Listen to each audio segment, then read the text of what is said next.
Hi, I'm Laura Flanders of The Laura Flanders Show, where I interview the best thinkers and doers of our time. On TV, the show premieres Sundays at 11:30 Eastern on PBS World and at the Laura Flanders Show YouTube channel. You can join my guests and me every week there in the live viewing party, and then catch us all week on public television stations.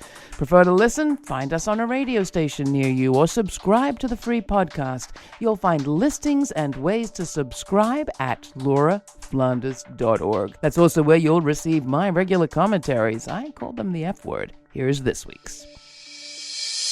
Gas prices are rising and the options for policymakers are few and getting fewer, but there are some good ones. Let's be clear, the U.S. barely uses Russian oil, most of which goes to Europe and Asia. Still, it's true that without buying from Russia, the world's available supply of oil and gas is smaller, and reduced supplies tend to result in higher prices. But do they have to? The simple answer is no. Even before Russia's invasion of Ukraine, big oil was posting record profits. According to the U.S. government watchdog group Accountable U.S., Chevron, Shell, Exxon, and BP made over $75 billion in 2021, a record sum. The oil companies are awash in wealth. They could at any point choose to lower prices for a beleaguered public in wartime. Instead, their executives are choosing to puff up dividends and CEO salaries and buy back their own shares, stock buybacks being win-wins for shareholders. Now, Republicans and their big oil buddies are threatening to spread anti-Biden lies all the way to the midterms by blaming price spikes on White House bungling and its refusal to open the last protected bits of public lands to drilling.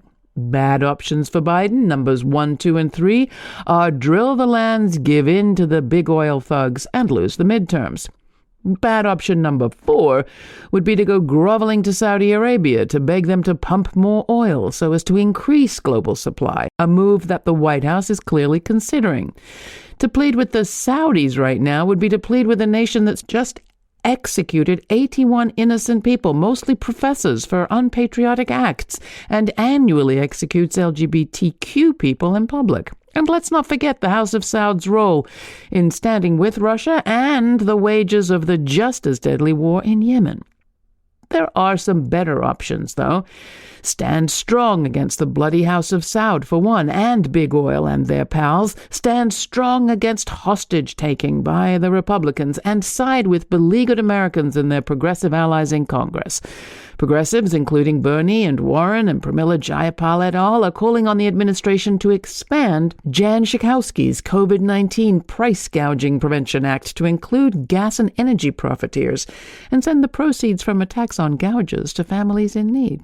Another good option would be to win the midterms by standing with the planet, impose a war tax on carbon profiteers, and spend the proceeds on transitioning to renewables. The shift to clean energy doesn't have to go slowly. Electric car sales rose 43% in 2020 and over 108% last year. Stocks in renewables are outperforming oil and gas right now. So, tipping points tip. This could be one of them. If anything good could come from this grim, ghastly invasion, this could be it. We've certainly hit the bottom of the gas and oil barrel. You can find out more about The Laura Flanders Show on public television and community radio at lauraflanders.org, and join me every Monday night on Instagram Live at 8 p.m. Eastern. Thanks for joining me. I'm Laura.